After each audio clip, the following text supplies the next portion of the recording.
Casinos have been the mainstay for PENN National, and the move we have seen has been incredible as these casinos have been opening up, and this might just be the mismatch between DraftKings and PENN National. It's another round of the stock market showdown, people, and it is a welterweight battle between two rising stars in the entertainment industry. On the main card tonight, it's PENN National versus DraftKings. Y'all wanted it, and now we're giving it to you. It's a matchup you don't want to miss.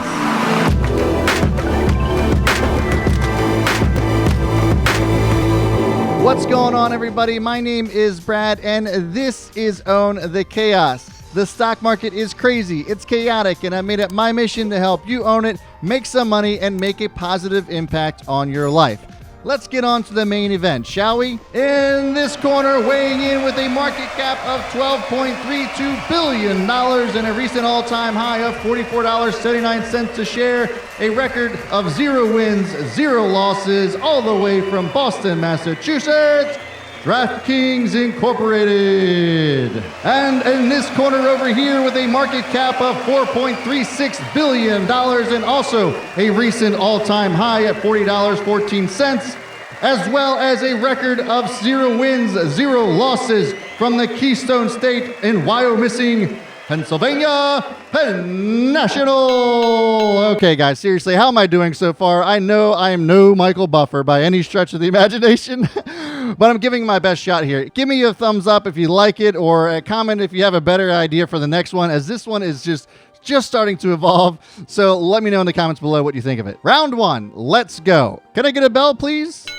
Thanks. In this round, we go over the fundamentals, the balance sheet, if you will. Just how healthy are these companies? Looking at the balance sheet here, it looks as if DraftKings is coming in with a solid right hook, coming in with a $405 million in total assets, but PENN National blocks it and hits DraftKings with a solid body shot at $13.9 billion in assets. It almost seems like an unfair fight here so far, looking at these balance sheets and the assets that they have, right?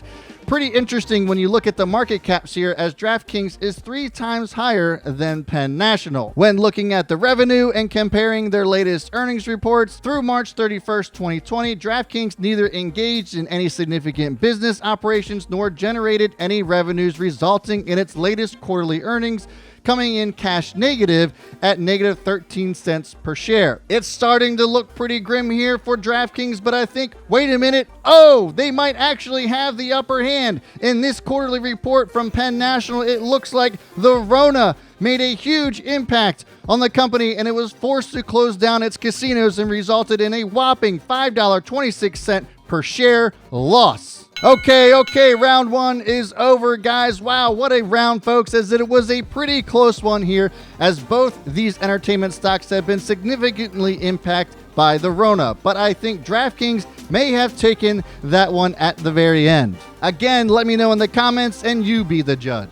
Okay, looking at the charts here, they both had similar moves as well. While DraftKings did operate at a loss, it wasn't as bad as people expected, and that's what prompted this run. That, along with the anticipation of the increased demand of sports betting as a result of not being able to attend sports events, also prompted this run, which is also, in fact, what got PENN moving as well. PENN looks as if it's starting to deliver blow after blow here, though, as they are going to get more involved with sports betting as well, and their brick and mortar casinos are also starting to open back up. Given this insane move from DraftKings as it relates to its real valuation, this could mean that it may not have the stamina to make it all 3 rounds here. It looks like, in my opinion, that DraftKings is actually, in fact, overbought here on the daily chart, as RSI is screaming and PENN National is steadily in the middle. All right, guys, that is it for the second round. Let me know in the comments what you think about that one. Well, guys, that was quite a round as well, but it looks to me that PENN takes this one.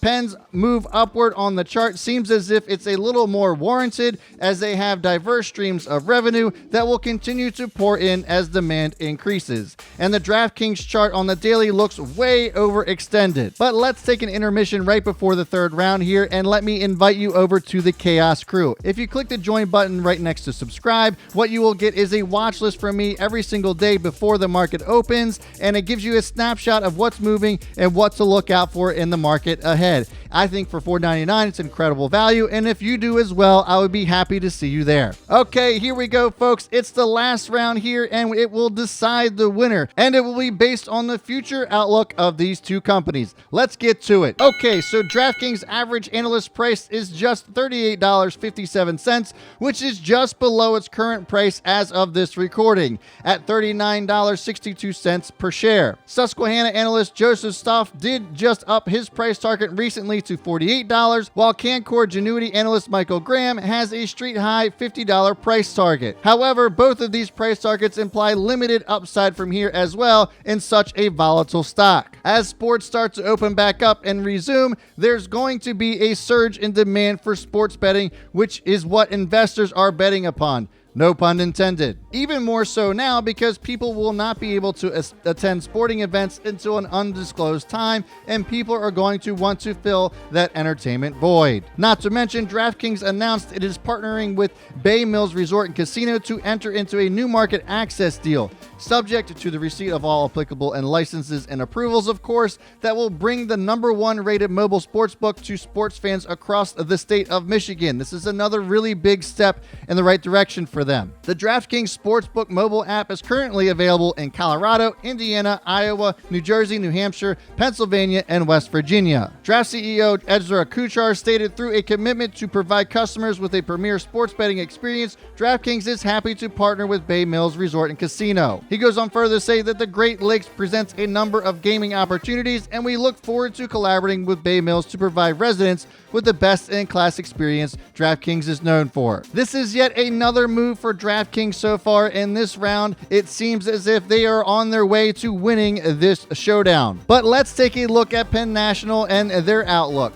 The biggest catalyst has been the company's casino business, which is slowly starting to reopen. Casinos have been the mainstay for PENN National, and the move we have seen has been incredible as these casinos have been opening up, and this might just be the mismatch between DraftKings and PENN National. Last February, PENN National purchased a 36% equity stake in Barstool Sports, and PENN National has an agreement to increase its ownership stake to 50% in 3 years, with an exercisable options that could lead to PENN becoming a full owner in the future. This is something that CEO Davey Daytrader Portnoy has been touting all over Twitter, and his net worth seems to increase by millions every single day as a result of the movements. That's it, folks. The fight is over, so who wins? For me, it's got to be PENN National. I think that there's enough room in the market for both of these companies to do well, but PENN is a way healthier company looking at its balance sheet, its proven history, and its diverse source of revenue.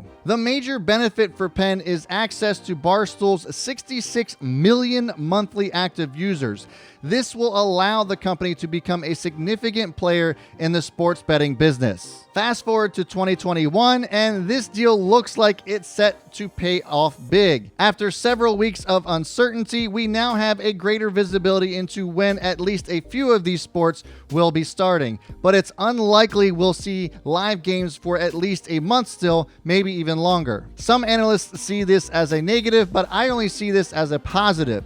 There is pent-up demand, hands down, and if you can't go into the game, what else are you going to do to fill that void? There's nothing more exciting than actually being at the game, and so I think, in my opinion, that sports betting is going to be something that actually tries to bridge that gap. Watching it on TV just isn't enough for a lot of folks, and this makes watching the game that much more fun. As far as DraftKings, they still have a lot to prove, and while I do think this demand will continue to help drive the price up on DraftKings, I do think they are overvalued. How does PENN have billions on the books, yet DraftKings has a market cap 3 times that of PENN National? And let me know what your thoughts are on this week's Stock Market Showdown. This segment is still new, guys, and last week's was so well received that I gave it another go. So let me know which two you would like to see matched up next week. In the meantime, if you happen to miss Monday's video about Nikola, and if you think that you missed your shot at buying it, click this video here, or if you want to check out my top 5 stocks under $10 a share,